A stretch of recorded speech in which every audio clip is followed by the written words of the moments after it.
Welcome to our Sound for Video session. This is a continuation of the last one. It's for the 24th of June, 2018. We're going to go ahead and pick up on our question and answer session. Next set of questions are from Dick. These are a lot of really in-depth questions, so Dick, thanks for those.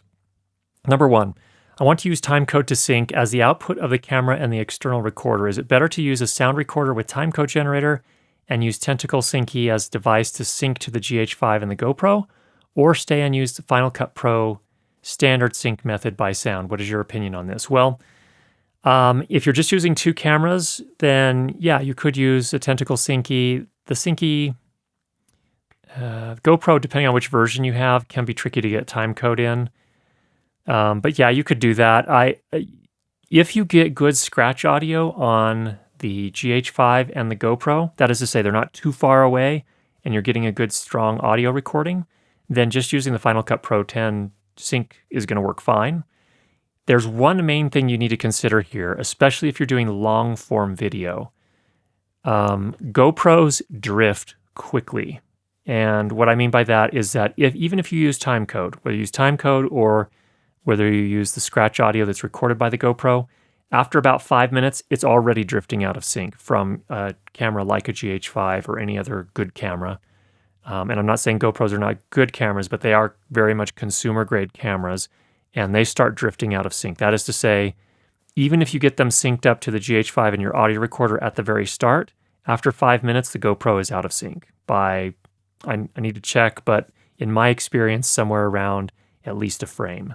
So they drift pretty quickly. So if you're doing long-form video, then you're going to have to do a bunch of slicing of that GoPro footage and realigning it after every few minutes. So that's one thing to keep in mind. In that case, Tentacle Sync, I don't know if it helps you that much. It'll get the start synced up, but it won't ensure that they stay synced up through the entire shoot. So it's something important to know. So I would probably just use Final Cut Pro in that case. What is the difference between Zoom F8N versus Sound Devices MixPre 10T, and can you advise me on this? Pay more money for the sound devices or wait until the Zoom F8N starts shipping? I don't know. I own both of them. I love both of them for different reasons. They're both really good devices.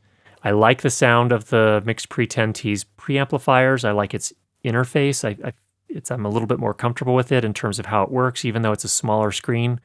It just seems a little easier to get around, but you can get around just as well on a Zoom F8N. It's a personal preference thing. The Zoom F8N has some really neat features that I like. It has the limiters are actually better than they were. I will say that. I haven't tested them extensively, but the tests that I have done, they are much better than what we had on the Zoom F8 and the F4. So that's if someone gets really loud, it manages that and prevents it from clipping and distorting. So that's good. The MixPre 10T excels at that. It has an analog limiter, and they work great.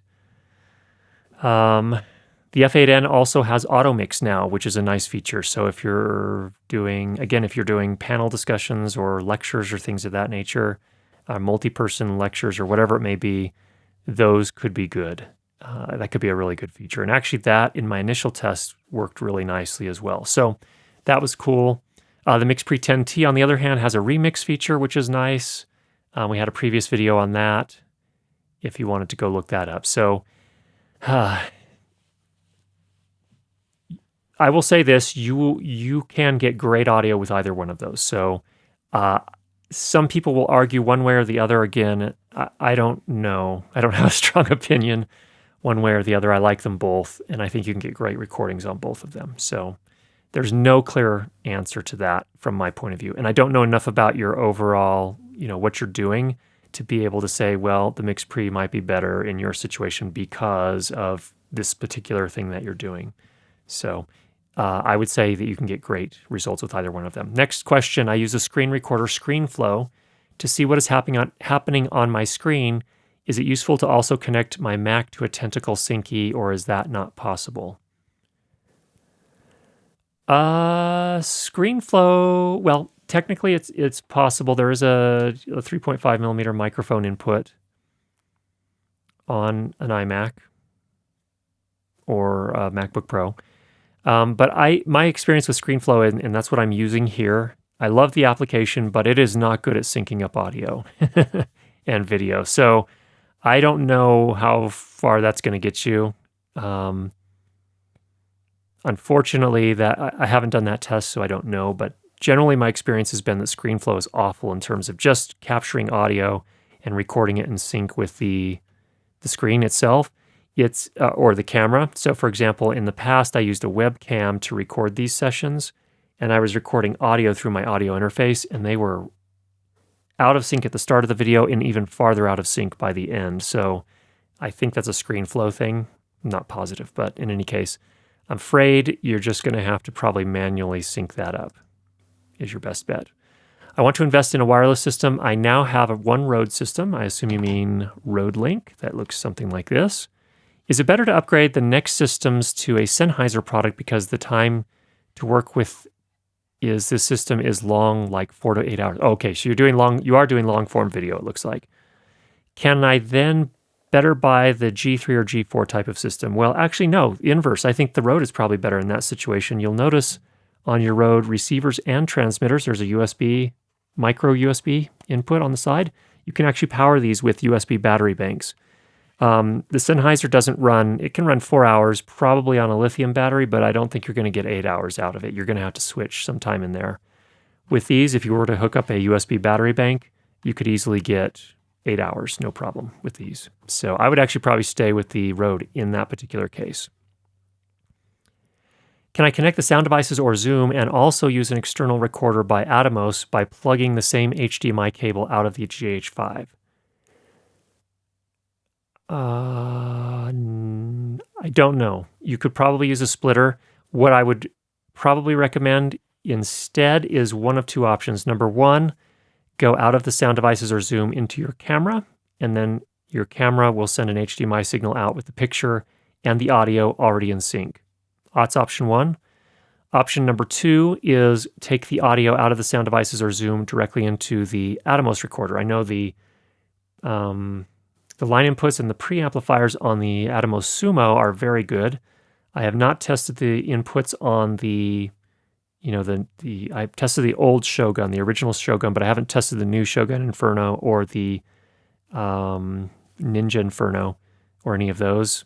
When I did test it, that recorder monitor, they didn't send the little dongle to connect the audio cables, so I wasn't able to test that. But those are your two options. So if you do connect the audio mixer to the ATOMOS recorder, you're going to have to create an offset because the video coming out of your camera will take longer to get to the recorder than the audio will. So you have to essentially set an offset of the audio by a certain number of frames to get it back into sync, and that's going to require some experimentation of sending both of those to the ATOMOS recorder and kind of tweaking the settings, the latency or the delay setting on the ATOMOS for the audio until they're back in sync. So good question. Okay. If I want to use these kinds of systems running for 48 hours and don't want to look if it is running, what are the best powering options for the systems in a bag? I do not always have wall power available. Okay. For the audio gear, we talked about that in the previous session. The main options are there's a V-mount. There are V-mount batteries. There are Anton Bauer Gold Mount batteries. These are big cine batteries. These are made for cinema cameras, but they also have D-tap output. And then you can use a D-tap to a Hirose cable like this, which we'll put in the link down below for. That will be able to get from your Cine battery into your Zoom F8N or to your Sound Devices MixPre 10T. That's the most straightforward option. If you want to power everything in your bag, there's a battery distribution system plus HiQ batteries, which we talked about in my sound bag tour video a couple of weeks ago. I'll put a link for that down below so you can go look at that in more detail. GH5, there are also a similar type thing, so you can get these Cine batteries, and then there are adapters. Now, the thing with these batteries is they're 14.4 volts. Yeah, this says 14.8. They're usually somewhere in the 14 point something range. And the Panasonic GH5 takes a 7.2 volt input, is my understanding. So you have to get a dummy battery that actually adapts the 14 volts down to 7 volts. And there are a number of companies that make those. Indie Pro Tools is one of them. And I've used that before with my GH5 to good effect. So You'll also want to have some way to mount this. Zucudo makes a cheese plate, and you can get a V-mount plate that attaches to the cheese plate, and then this to that, and then you can connect that to your camera rig. That's another option there as well. All right, different question is about light. I have nothing until now. What are the best possible wearable lights to travel with? I'm considering Aputure lights like the Amaran AL F7. The F7 is a good light. It is small, so you'll pretty much be able to light one person with that. You need to keep it in very close. Again, if you're doing a lecture type thing, that's probably not going to be enough light for on stage or, at a lectern or whatever. So you could get 4 of those. Again, I don't know enough about what you're doing. I can say this, the F7 from Aputure is a good light. It's just small and its output isn't that great. And generally, if you're going to use it for a key light on a person's face, you're going to want to soften it up as well, which means you're going to lose a little bit more light shooting through some sort of diffusion material or bouncing it off of a whiteboard or something. So it's a fine light. It's just not a ton of output. So if you want something with if you want a bigger light, I am fond of the Aputure COB 120 lights, and those work well. We've also got a whole bunch of light reviews over on my channel, my main channel called Curtis Judd. So you're welcome to look at that and get some ideas there. All right. Next up from Aiken, I have an Ursa Mini Pro question. I've just recently purchased one here in Canada to shoot a feature-length TV documentary. I also bought a Jason case specifically cut for your Ursa Mini Pro. My question, when flying, would you check the camera case in as luggage, or do you always take it as carry-on? Obviously, 2 concerns being the case getting lost and 2, the gear getting damaged.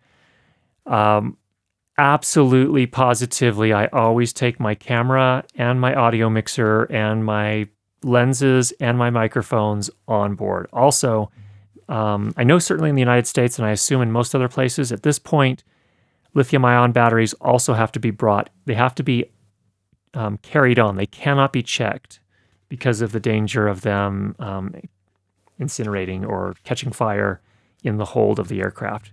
I think their thinking is they'd rather have them in the passenger cabin where they have fire extinguishers and can put them out because nobody's in the cargo hold during a flight. So, yeah, I would definitely carry it on. I have actually never traveled via air with my Ursa Mini Pro. I always have driven with it. So it's a kind of a big camera, even though it's a mini. It's a pretty big camera, and so you'll probably have to break it down if you have it all rigged out with the shoulder mount kit and all that. Probably want it in the viewfinder. You'll probably want to have to take all that stuff off and break it down into pieces and get it into a case that you can carry on. Again, I would take the lenses with you, and I would take you have to take the batteries and carry on. Be prepared, check with the airline ahead of time to make sure you're not going to run into a problem. If they give you any grief at the gate and they say you have to check that, I would take another flight. I would say, no, I can't. This is my livelihood. This is $10,000 worth of gear. I can't check it. And it's critical for the job I'm going to do. If it doesn't get there, then we have a problem. So try not, of course, to make a scene at the gate, but those kind of things happen. So, all right. Hopefully that answers your question. Thanks, Aiken, for that. Okay, next. Oh, he has another question. It's a short question with a long setup, so please feel free to edit as you like. I'm shooting B-roll next week at an international track meet for a TV documentary. Lots of long lens close-ups and high frame rates, 60 and 120 frames per second. I'd like to get usable ambient sound, crowds, starters, gun, announcer, etc. I thought of picking up the Rode VideoMic Pro Plus, which is well thought of by many, including you. Then I realized I have a Sennheiser 416, which I can mount to a side or top plate on the Ursa Mini Pro when shooting from a tripod. When shooting with the Movi Pro gimbal stabilizer, I could mount the mic to the ring handle, or the rig handle. In both cases, I can plug the 416 directly into one of the Ursa Mini Pro's XLR inputs, or I could sling my MixPre 3 over my shoulder and plug the 416 into it and use the Tentacle Sync, also bought based on your review, to ensure sync. But because I'll be working solo, that is, no sound person, I'd like to keep my equipment to a minimum. Finally, the question, will the Ursa Mini Pro give me good enough sound, or should I use the MixPre 3? What would you do? Or follow-up question, is there a better mic to use in this scenario? Well, the 416 I think is a great option in terms of mics. So yes, I would use that. The VideoMic Pro Plus isn't really made to work with the Ursa Mini Pro, which has XLR inputs. The VideoMic Pro Plus is really made to work with smaller cameras that have 3.5 millimeter inputs. Could you adapt it? Probably. But if you've got a 416, I don't see any reason to do that. 416 is good. I would test it with your Ursa Mini Pro as soon as you can to see if you're getting a strong enough output signal. The issue I had with the Ursa Mini Pro's microphone inputs is that they provide very little gain. And while the 416 produces a hot signal, as far as shotgun microphones go, the amount of gain on the Ursa Mini Pro was so...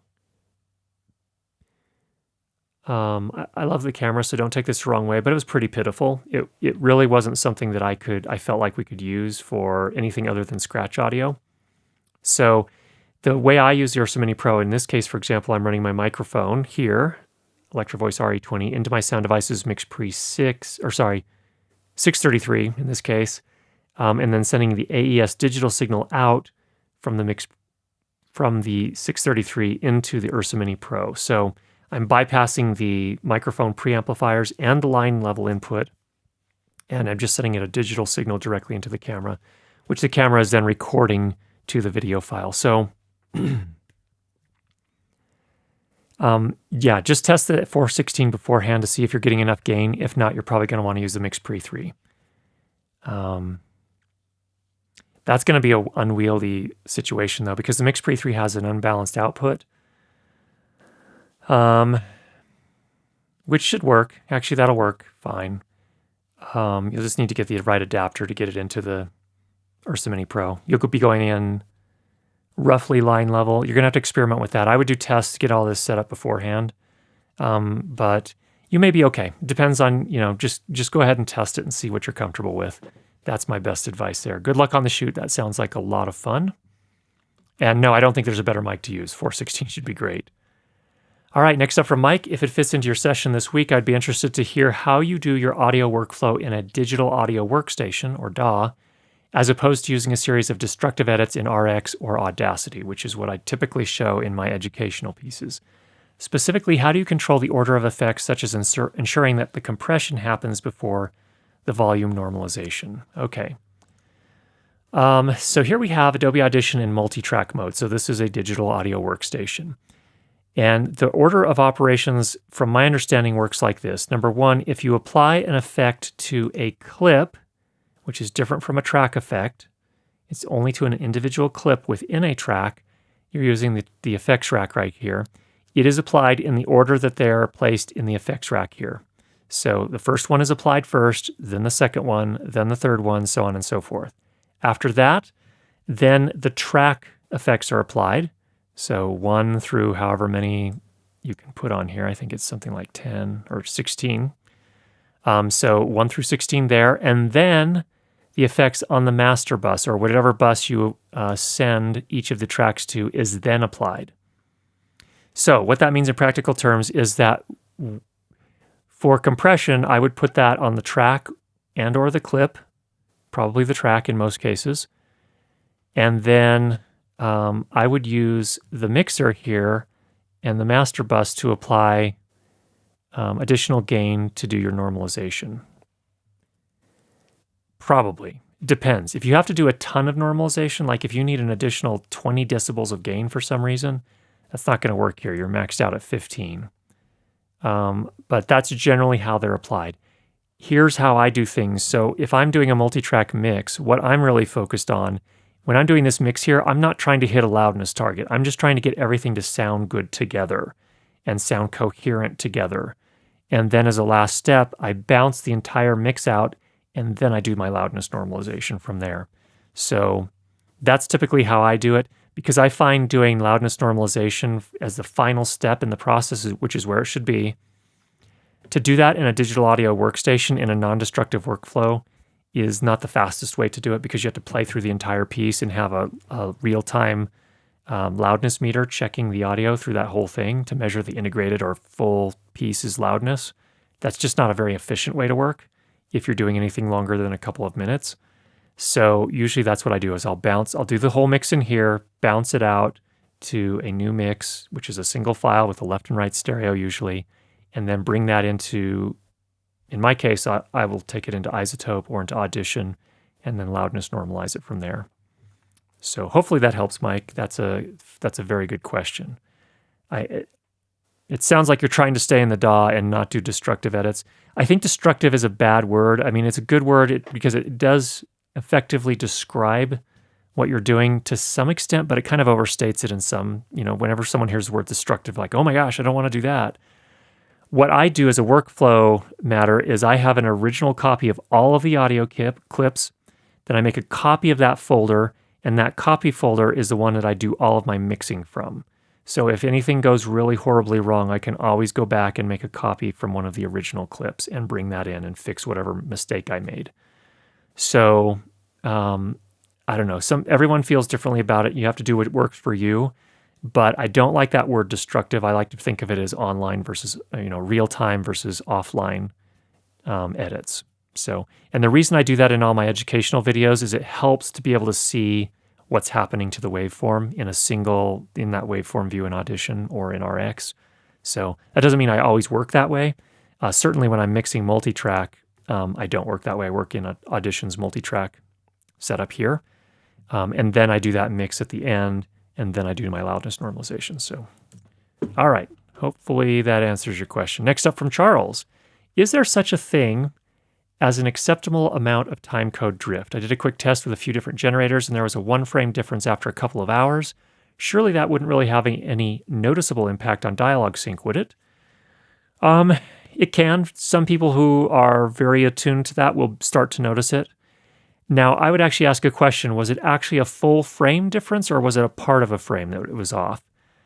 Usually I find that good timecode generators will drift a small portion of a frame over the course of 8 hours. So having a full frame difference after just 2 hours is probably not acceptable from my point of view.